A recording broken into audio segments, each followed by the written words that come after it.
क्या कर रहा हूं मैं? दर्पण में देख रहा हूं। आप लोग भी प्रतिदिन देखते होंगे, परंतु प्रतिदिन अपना मुख देखने के बाद भी उस पर लिखी एक बड़ी सीख देखना भूल जाते हैं। अब आप कहेंगे कैसी सीख? तो जाइए एक बार फिर से दर्पण के सामने जाइए और मुख खोलकर देखिए, क्या दिखेगा? दंत पंक्ति और जीभा, है ना? अब विचार कीजिए, दंत जन्म के पश्चात आते, एक नहीं 2 बार आते, परंतु मृत्यु से पूर्व नष्ट हो जाते हैं। और जीभा जन्म पहले से होती है, परंतु मनुष्य के मृत्यु के पश्चात भी उसके अस्तित्व में रहती है ना? आश्चर्य की बात। दंत कठोर होते हैं, जीभा कोमल, परंतु फिर भी दंत नष्ट हो जाते हैं, जीभा नहीं होती। यही रहस्य है कि हठी और कठोर लोग शीघ्र नष्ट होते हैं और कोमल लचीले आवश्यकता के अनुसार स्वयं में परिवर्तन ला सकने में सक्षम लोगों का ही अस्तित्व रहता है। अर्थात परिस्थितियों के अनुसार स्वयं को लचीला बनाना सीखिए और आपका जीवन सरल हो जाएगा। संबंध एक सहारा होता है जीवन का, और संबंधी वो होते हैं जिनसे आवश्यकता पड़ने पर सहायता मांगी जा सके, जिन पर विश्वास किया जा सके कि बुरे समय में जो इंसान की वो हमारे काम आएंगे। क्योंकि इंसान कभी ऐसा भी हुआ होगा कि आपके पास कभी भी कोई सहायता मांगने आया, जो दूसरों की या ऐसा भी हो सकता है कि आप किसी के पास सहायता मांगने गए, उन्हें दोबारा जन्म लेना। परंतु प्रश्न ये उठता है कि क्या केवल किसी के मंतव्य में उसकी सहायता इसीलिए कर देनी चाहिए तो उसे करने दो, क्योंकि वो आपका संबंधी है? और समय उसके कर्म का अब आप कहेंगे कि ये कैसा प्रश्न हो? लेकिन हमें कभी भी किसी के साथ तनिक सोचिए, करना चाहिए। एक अस्त्र बनाने वाला जब अस्त्र बनाता है तो ये अस्त्र किसको देना है उसका अधिकार तो उसी के पास होता है। कभी ना होता। वो चाहे तो ये अस्त्र कृष्ण कभी भी किसी को भी दे सकता है, वो एक सैनिक को भी दे सकता है, या एक डाकू को भी। और यही अस्त्र 2 भिन्न कार्य कर सकती। यदि डाकू के हाथों में आ गई तो उसका भय दिखाकर वो लोगों को लूटेगा, निरपराधों का रक्त बहाएगा। सहायता करने वाले की भी अवस्था ऐसी ही होती है। इसलिए किसी की सहायता करने से पूर्व ये विचार कर लेना आवश्यक है कि किसे क्या, कब और कितनी सहायता देनी चाहिए कि उसका दुरुपयोग ना हो। यदि आपकी सहायता से कोई अधर्म हुआ तो उसके उत्तरदायी आप ही होंगे। जीवन में कई बार ऐसे अवसर आते हैं कि आप लोगों से मिलने जाते हैं और उनसे कुछ आकांक्षाएं भी रखते हैं, और कई बार जीवन में ऐसे अवसर भी आते हैं कि लोग आपसे मिलने आते हैं। इसलिए अतिथियों का सम्मान करने से पूर्व सदा कुछ बातों को स्मरण रखना आवश्यक होता है। यदि कोई आपके पास मिलने आता है तो उसके 3 कारण हो सकते हैं। पहला कारण होता है हाँ, दूसरा अभाव और तीसरा प्रभाव।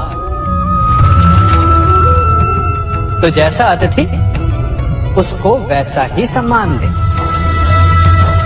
यदि आपके पास कोई भाव से पूरे ब्रह्मांड में ऐसी तो उसे केवल आपका प्रेम चाहिए, आपका सानिध्य चाहिए। और यदि कोई अभाव में आया तो उसकी उतनी सहायता अवश्य करें जितना आप करने में सक्षम हो, उन्हें दोबारा, परंतु इतनी अधिक भी ना करें कि वो उस सहायता का दुरुपयोग कर बैठे।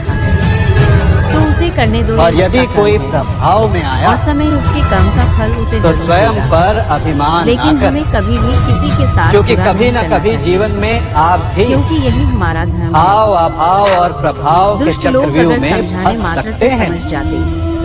तो यकीन मानो महाभारत कभी ना होता। श्री कृष्ण कभी भी हमारा हाल नहीं पूछते, पर वो हमारी सब खबर यदि रखते जल हैं। को मुट्ठी में श्री कसकर कृष्ण अपने बांधे सच्चे भक्तों पे हर घड़ी तो जल नजर कैसे रखते अपना हैं। मार्ग बनाकर निकल जाता है। इसी धारा की भांति यही अवस्था हमारे अपनों के साथ भी होती है। अधिकतर हम जिनसे प्रेम करते हैं, हम सदा उन्हें अपने समीप रखना चाहते हैं, स्वयं से दूर नहीं होने देना चाहते। चिंता करते हैं, भय खाते हैं कि कहीं उनके साथ या उनसे कुछ बुरा घटित ना हो जाए, और ऐसे में हमारे अपने ही हमसे दूर हो जाते हैं, ठीक मुट्ठी में बंधे जल की भांति। इसलिए जिनसे आप प्रेम करते हैं उन्हें स्वतंत्र कर दीजिए, उनकी सोच को स्वतंत्र बनने दीजिए, उन्हें अपने मार्ग स्वयं ढूंढने दीजिए, क्योंकि आप सदा उनके साथ उन्हें मार्ग दिखाने के लिए नहीं रहने वाले। इसलिए अपनों के साथ अवश्य रहें, परंतु उन्हें बांधे नहीं। जन्म के पश्चात बालक जब पहली बार अपने नेत्र खोलता है तो उसका मन उत्सुकता से भरा हो कि ये संसार क्या है, उसे क्या दिख रहा है। ये उसके जीवन का नया आरंभ होता है। परंतु जैसे हम धीरे धीरे बड़े होने लगते हैं, अनुभव अर्जित करते हैं, हमारे मन की उत्सुकता, हमारे जीवन का चाव होने लगता है।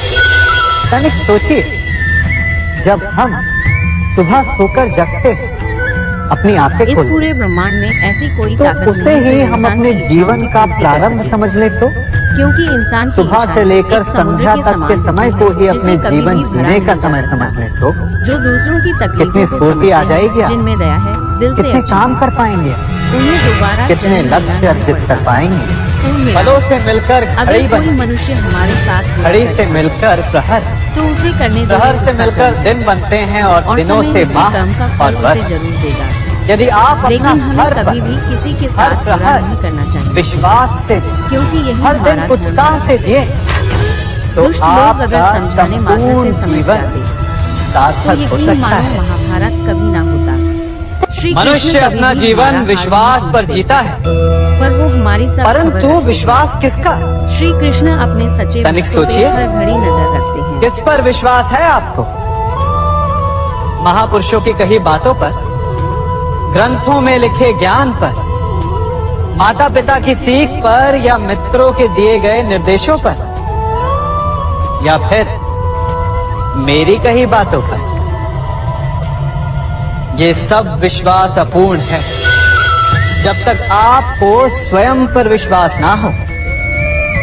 यदि विश्वास करना है तो पहले अविश्वास करने के विज्ञान को भी सीखना चाहिए।